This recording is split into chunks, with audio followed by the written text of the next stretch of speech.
مجھے یہ بتائیے آپ کہ اب یہ ان نے پوری دنیا آج بیٹھ کے یہ کہتی ہے as a human being, as a person, ان کی جو کوالٹیز تھی، یہ راول پنڈی کا سازش کیس میں ملوث ہو گئے، کس طرح ہوا یہ، اس کی کیا سٹوری تھی پیچھے؟ Because I understand you were with ہم. دیکھیے راول پنڈی سازش کیس کوئی کیس نہیں تھا. اس کی ساری بیک گراؤنڈ یہ ہے کہ جب کشمیر پہ قبائلی لوگوں نے حملے کیے اور اس میں پاکستانی فوج بھی شامل ہوئی، تو اس میں میجر جنرل اکبر خان، جنرل طارق کے نام سے انہوں نے بہت کام کیا وہاں. تو ان لوگوں کو یہ شکایت تھی کہ جب یہ لوگ سری نگر کے پاس پہنچ گئے اور قبضہ کرنے والے تھے تو حکومت پاکستان نے ان کو روک دیا آگے بڑھنے سے. یہ اس غصے میں چاہتے تھے کہ کسی طرح سے کشمیر حاصل کرنے کے لیے حکومت میں کوئی اپنا عمل دخل کریں. اس سلسلے میں انہوں نے فیض صاحب سے سیاسی سپورٹ کے لیے، سیاسی تعاون کے لیے بات کی. فیض صاحب نے سجاد ظہیر صاحب سے بات کی اور ان کی ملاقات کرائی. اس ملاقات میں فیصلہ ہوا کہ یہ کوئی طریقہ نہیں ہے، یہ اس طرح سے حکومت پہ قبضہ کر کے کشمیر پہ قبضہ کرنا یہ کوئی بے معنی بات ہے. اور یہ بات ختم ہو چکی تھی، 6 مہینے 8 مہینے پہلے ختم ہو چکی تھی گرفتاریوں سے. مارچ 1951 میں جب ان کی 9 مارچ کو گرفتاریاں ہوئیں تو اگلے دن پنجاب میں الیکشن تھے. یہ سارا کھیل اس وقت میں ممتاز دولتانہ اور لیاقت علی خان مرحوم نے پنجاب میں الیکشن جیتنے کے لیے کیا تھا، ورنہ کوئی سازش نہیں تھی.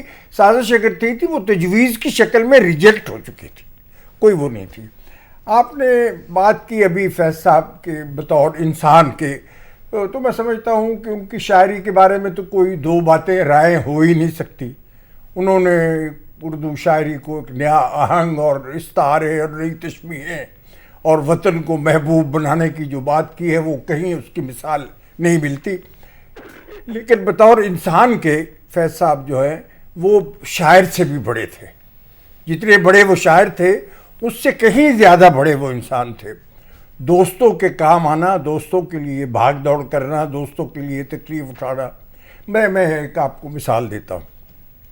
میں آج سے یہ 55 سال پہلے کی بات کر رہا ہوں. میری شادی ابھی نہیں ہوئی تھی، شادی کو بھی اب 52 سال ہو گئے ماشاءاللہ. یہ اس سے 2 سال پہلے کی بات ہے کہ وہ شام کی محفلوں میں فیض صاحب نے دیکھا کہ یہ اپسٹ ہے، کوئی اس کا معاملہ جو ہے جو نوجوانی میں سب کے ساتھ ہوتا ہے. تو ایک دن میرا ایک دفتر ریگل سنیما میں تھا. صبح فیض صاحب 9-10 بجے وہاں آ گئے، سگریٹ سلگایا، میں نے چائے منگوائی تو آرام سے کہنے لگے اچھا بھائی کون ہے وہ، شادی وادی نہیں ہو سکتی، بتاؤ ہم تمہارا پیغام لے کے جائیں گے. تو میں نے کہا فیض صاحب ان معاملات میں سفارش نہیں چلتی، اس لیے آپ رہنے ہی دیں اس کو. تو اٹھے اور کہنے لگے کہ دیکھو یا تو کامیابی حاصل کرو یا رولند ہونا بند کرو، قبیلہ عاشقاں کو بدنام مت کرو. یہی سب سے ان کی خوبصورت بات تھی کہ ایکسٹریمز، یا تو دل سے پوری طریقے سے پیار، بلکہ میں one of the most beautiful things I read about his time in jail کہ ان نے اس کو میٹافرائز اس طرح کیا کہ یہ جیل میں وقت اسپینڈ کرنا پیار کی طرح ہے. اس کے حوالے سے میں ابھی بتاؤں گی، آپ سے پوچھوں گی بھی Yasir, I want you to give me some feedback too, مگر اس سے پہلے اصغر ندیم سید اور منیزہ ہاشمی کی کچھ باتیں سنتے ہیں. آئیے. صاحب کی کئی جہتیں ہیں، جیسے آپ جانتے ہیں کہ وہ بہت بڑے انگریزی اخبار کے ایڈیٹر بھی تھے. وہ پوری دنیا کے عالمی ادب میں ایک نمایاں فگر تھے. پابلو نیرودا کے ساتھ ان کی دوستی، فلسطین کے شاعروں کے ساتھ ان کی دوستی، اور اس کے علاوہ افرو ایشیائی تحریکوں میں فیض صاحب کا رول ہمیشہ سب سے اوپر رہا. ان کی طبیعت کے اندر ایک عجیب و غریب عاجزی، انکساری اور ایک دوستانہ گداز تھا، جس کی وجہ سے فیض صاحب کے گرویدہ ہوتے تھے سب لوگ، چاہے کوئی ان کا نظریاتی دوست ہو یا نہ ہو، وہ فیض صاحب کے سائے سے نکل نہیں پایا. تو اس طرح فیض صاحب نے یہاں اسٹوڈنٹس کو، یہاں مزدوروں کو، یہاں انٹلیکچوئلس کو، یہاں سیاستدانوں کو، یہاں پولیٹیکل ورکرز کو باقاعدہ ایک فلسفی دی، باقاعدہ ایک فکر دی. میری خوش قسمتی کہ میں اس جنریشن میں ہوں کہ جس نے فیض صاحب کے آخری 10 سال ان کے قریب رہ کر دیکھا.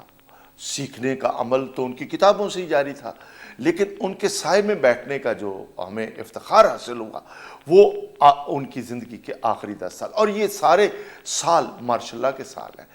اس میں سے کچھ سال بھٹو صاحب کے تھے، وہ بہت ہی اچھے تھے، اس میں فیض صاحب بہت ایکٹیو ہو گئے تھے اور سوچ رہے تھے کہ شاید منزل قریب آ گئی ہے.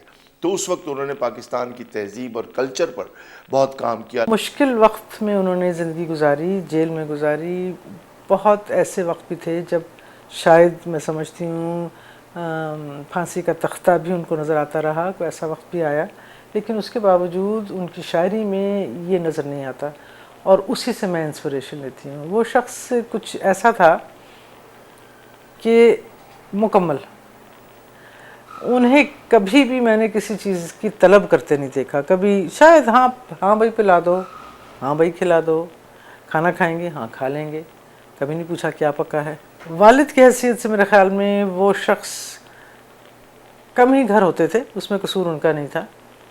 ہی واز ٹریولنگ، یا 3-4 سال تو جیل میں ہی رہے. پھر ان کا کام ایسا تھا، جب وہ جرنلسٹ تھے کہ رات کو دیر سے آتے تھے، صبح جب ہم اسکول جاتے تھے وہ سو رہے ہوتے تھے، تو ملاقات کا وقت کم ملتا تھا. شام کو جب ہم آتے تھے یا جب ملتے تھے ان کے ساتھ تو کوئی نہ کوئی مجمع ماشاءاللہ کوئی نہ کوئی آ رہا ہے جا رہا ہے. تو ایز سچ یہ کہہ کے کہ بیٹھ کے انہوں نے مجھے سکھایا ہو یا سمجھایا ہو یا بتایا ہو، وہ نہیں ہوا.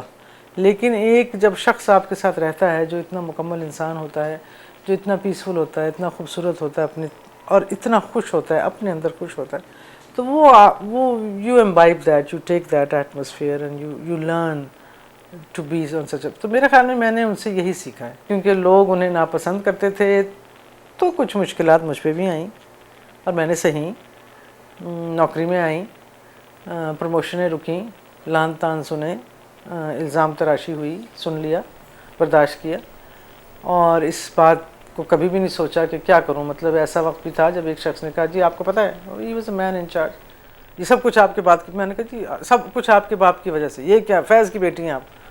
تو میں نے کہا جی کیا کروں، باپ بدل لوں؟ وہ تو نہیں ہو سکتا. وقت ہوا چلا ایک چھوٹی سی بریک کا. فیض احمد فیض کو خراج تحسین پیش کر رہے ہیں. ہمارے ساتھ رہیے گا. Gonna be right back.